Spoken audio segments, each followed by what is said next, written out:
orang-orang yang ada sekelilingnya ini itu semuanya berubah menjadi orang mati ya.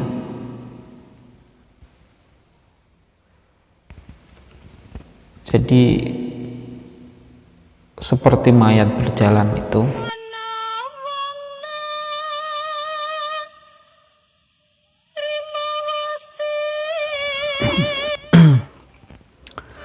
A'udzubillah. Assalamualaikum warahmatullahi wabarakatuh.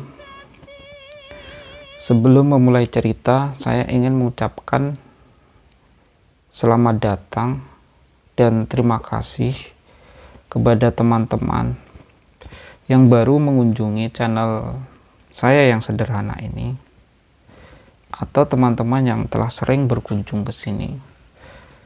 Semoga diberi kebahagiaan, semoga menghibur dan mendapatkan manfaat dari video yang saya bagikan. Tidak lupa saya juga ingin mengucapkan terima kasih sebanyak-banyaknya kepada teman-teman yang telah mau mensubscribe, memberikan like-nya atau komentar, atau bahkan membagikan, men-share video yang saya buat ini. Langsung ke cerita. Jadi cerita ini terjadi sekitar tahun 2004 atau 2005 ya. Ketika itu saya masih kuliah di Jogja. Dan kisah ini dialami oleh teman saya, satu kos-kosan ya.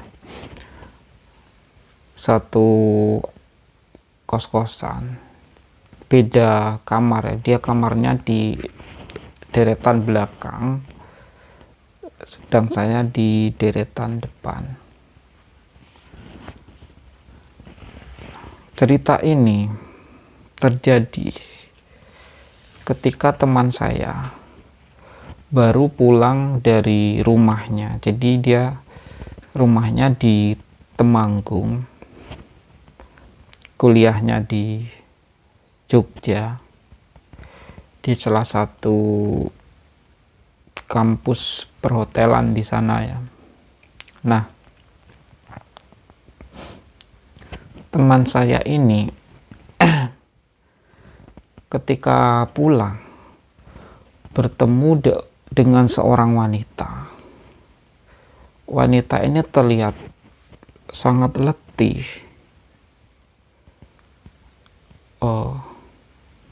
dan sedikit linglung. Ketika itu dia mendatangi teman saya tersebut dan meminta tolong. Jadi dia meminta tolong, ingin meminjam uang. Terserah berapa, yang penting cukup untuk pulang ke rumahnya. Ketika itu dia juga memberikan KTP-nya dan berjanji bahwa nanti pasti akan mengembalikan uang yang dia pinjam. Ketika itu teman saya pun bertanya, karena kondisi perempuan ini sangat memprihatinkan ya. Jadi kelihatan keletihan, kelihatan pucat, kelihatan bingung, kebingungan, linglung. Akhirnya dia bertanya, kenapa? Sebenarnya ada apa, Mbak? Tanya teman saya tadi ya. Akhirnya setelah ditanya, perempuan ini pun menceritakan apa yang dia alami.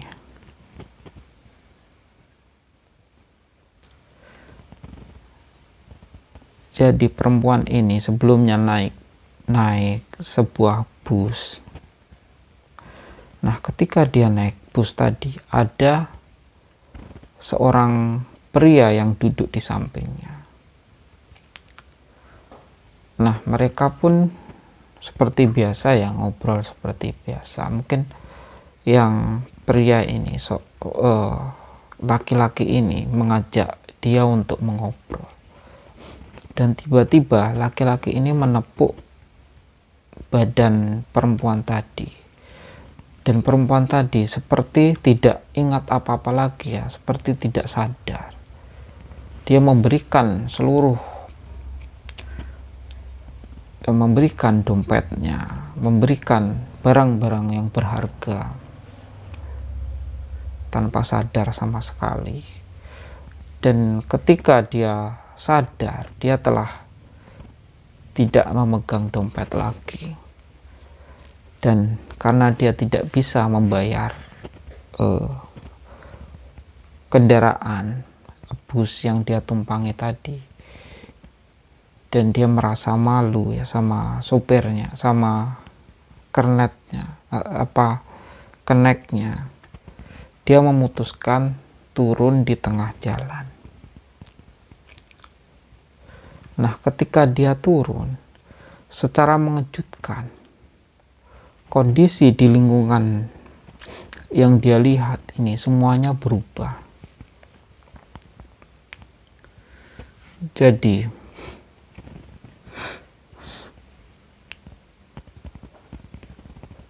orang-orang yang ada sekelilingnya ini itu semuanya berubah menjadi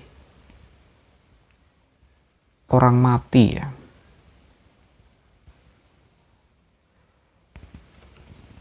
Jadi seperti mayat berjalan itu,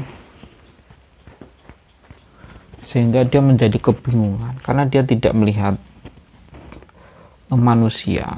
Akhirnya dia lari kebingungan,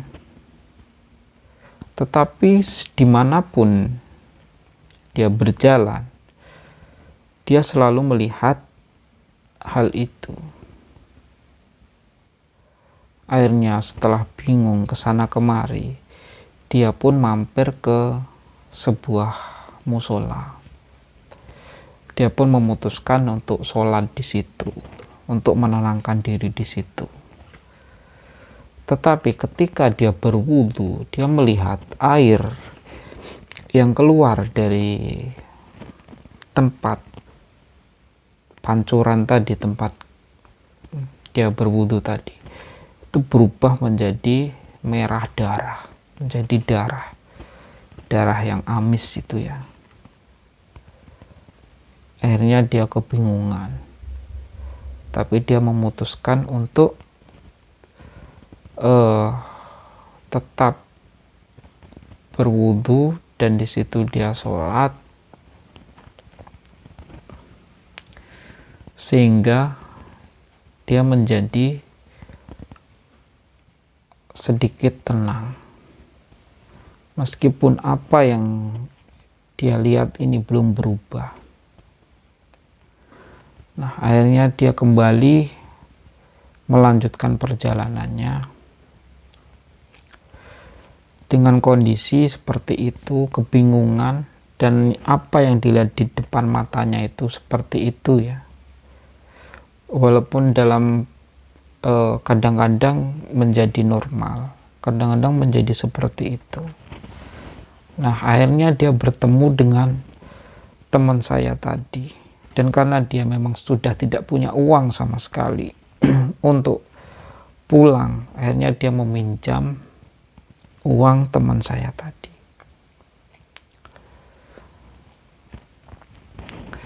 Jadi perempuan ini sebenarnya sedang kena sejenis gendam ya. Jadi ada sebuah ilmu yang terkenal itu namanya gendam. Nah, ketika kita terkena efek dari ilmu ini seperti hipnotis, tapi lebih kuat dari hipnotis. dan tidak perlu memberikan sugesti ya. Kalau hipnotis itu kan memberikan sugesti macam-macam, kalau ini tidak perlu. Bahkan beberapa orang yang waktu itu pernah saya lihat, Ki Joko Budo ya, sebelum dia insaf, dia pernah mempraktekkan ilmu gendam ini dan ditayangkan live di televisi ketika itu, di TPI. Ketika itu orang membahas, karena ketika itu memang di tahun-tahun itu, di tahun-tahun 2024-2005 itu memang sangat gendam ketika itu sangat viral ya. Jadi banyak kasus orang terkena ilmu ini, dan salah satunya yang dialami oleh teman saya tadi. Nah, itu banyak sekali kasus ketika itu orang terkena gendam. Nah, Ki Joko Budo ini mempraktekkan ilmu gendam karena dia ingin membuktikan bahwa ilmu ini memang benar-benar ada. Jadi sebagian orang kan tidak percaya dengan ilmu seperti itu. Nah, Ki Joko Budo ketika itu mempraktekkan. Jadi tingkat gendam yang dimiliki oleh Ki Joko Budo ini tingkatnya tinggi. Jadi dia tidak perlu menyentuh badan orang tersebut. Bahkan hanya dengan tatapan matanya dia bisa menggendam seseorang. Jadi ketika itu dia menemui orang di sebuah rumah makan, tanpa dia menunjukkan bahwa dia bisa melakukan tanpa menyentuh orang itu sama sekali. Jadi dia menatap orang tersebut, lalu bertanya-tanya sedikit, lalu dia meminta dompetnya, dan orang tersebut pun menyerahkan dompetnya, dan Ki Joko Budo pun mengambil dompet itu dan membawanya pergi. Nah, beberapa saat kemudian kru dari televisi ya, dari TV itu mendatangi orang tersebut dan menanyakan di mana dompetnya. Ketika itu dia baru tersadar, yang sebelumnya dia tidak menyadari sama sekali.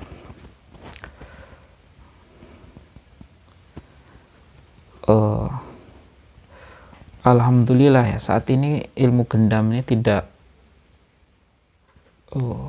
banyak kejadian lagi seperti dulu. Semoga tidak ada lagi ya. Nah, ada sebuah cerita yang mirip-mirip dengan cerita yang dialami oleh perempuan yang ditemui oleh teman saya tadi. Jadi cerita ini dialami oleh salah seorang santri di pondok saya, di tempat saya sekolah. Jadi anak ini berasal dari suatu daerah di Sumatera, daerah Bengkulu, di mana di situ di daerahnya ini ilmu perdukunan masih sangat kuat, sangat kental. Dan anak ini sebelumnya berguru kepada seorang guru. Guru ini menguasai ilmu hitam ya, ilmu santet dan lain sebagainya. Nah, dan akhirnya si anak ini oleh orang tuanya disekolahkan ke pondok. Akhirnya bertentanganlah apa yang telah ditanamkan oleh gurunya ini ke tubuhnya dengan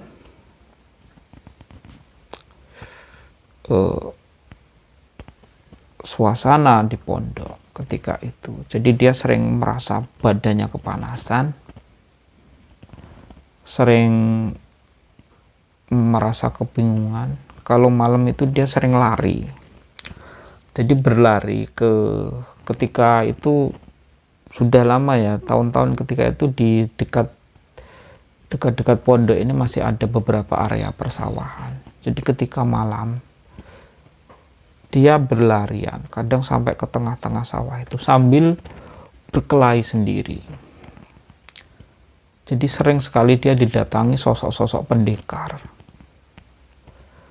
di mana para pendekar ini menyerangnya sehingga dia berkelahi sendiri di situ sampai lari-lari sendiri ke tengah sawah. Dan bila dia malam mau beribadah, mau tahajud, jadi dia bangun tengah malam lalu pergi ke masjid dan dia berwudu. Kondisi masjid sepi ya kalau malam, sepi gelap itu. Dia berwudu di situ. Tiba-tiba air yang keluar dari keran itu menjadi darah, ya, jadi merah seperti darah. Tapi biasanya dia memaksakan untuk tetap wudu, dan ketika dia sholat, di sekelilingnya itu penuh dengan tengkorak katanya, penuh dengan tengkorak atau makhluk-makhluk yang menyeramkan. Intinya setiap dia mau melakukan ibadah apapun selalu ada halangan-halangan yang muncul, yang berusaha menghalangi aktivitasnya. Akhirnya orang tuanya ini dipanggil, diceritakan bagaimana kondisi anaknya.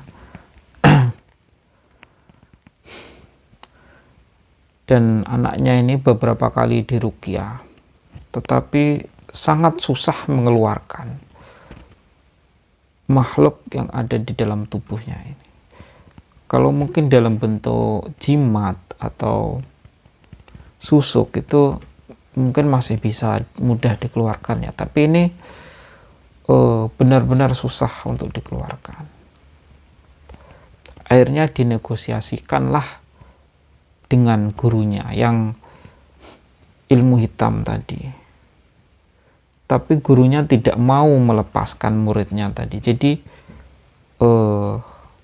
gurunya ini tidak mau bernegosiasi, dia pokoknya muridnya ini harus kembali ke dia. Akhirnya karena kondisinya seperti itu, santri ini pun memutuskan, orang tuanya memutuskan untuk membawa pulang dan keluar dari pondok. Dan mungkin dia berniat untuk mengobati di rumah sambil berusaha menegosiasikan kondisi anaknya ini dengan gurunya yang menguasai ilmu hitam tadi ya.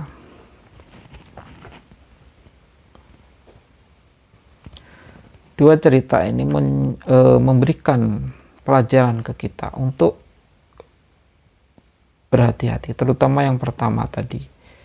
Jadi wanita ini digendam oleh seseorang, tetapi orang yang menggendamnya tadi tidak mencabut gendamnya. Jadi ketika kita menggendam seseorang, mengambil uang orang atau apa, itu biasanya kita bukan kita ya, karena saya tidak ya, maksudnya biasanya orang yang memiliki ilmu gendam ini akan mencabut gendamnya tersebut. Jadi ketika menggendam, dia seperti memberikan waktu atau tempo gendamnya itu aktif, dan ketika dia pergi beberapa saat kemudian gendamnya ini akan hilang ketika orang ini ditepuk atau disadarkan oleh temannya. Tapi perempuan yang di awal tadi, sepertinya orang yang menggendam itu tidak mencabutnya sama sekali. Jadi akhirnya perempuan ini berada di posisi tergendam atau dia sadar tapi masih terpengaruh oleh jin yang mungkin dimasukkan oleh penggendam ini untuk mengambil daya ingatannya atau pikirannya, sehingga ini akan menyusahkan wanita tersebut. Dan dalam kondisi seperti itu diperlukan ruqyah yang mungkin perlu beberapa kali. Nah, mungkin hanya itu yang saya ceritakan. Mungkin tidak terlalu seram ya, tapi paling tidak semoga bisa memberikan manfaat bagi kita, bagi teman-teman semuanya. Wassalamualaikum warahmatullahi wabarakatuh.